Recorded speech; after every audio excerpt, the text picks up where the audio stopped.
Кривични пријави за малолетничките, нивните родители и останатите вклучени за сторено кривично дело насилство и запуштање и малтретирање на малолетно лице, откако целосно ќе се расветли случајот со врсничко насилство во Скопски аеродром. Инцидентот во кој малолетнички тепаат и малтретираат врсничка ја вознемири јавноста и повторно ја отвори дебатата за тоа колку родителите се самокритични и свесни за својата улога во растењето на децата во насилни личности.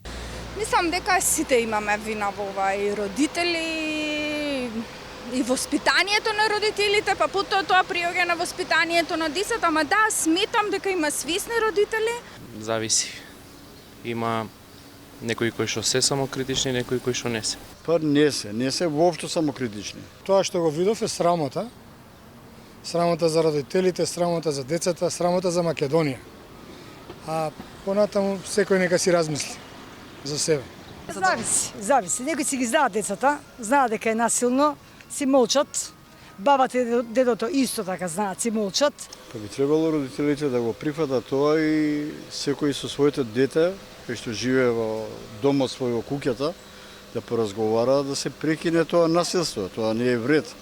Значи, сите да тепат и другите да им аплаудират на едно или на две деца, тоа не е нормално.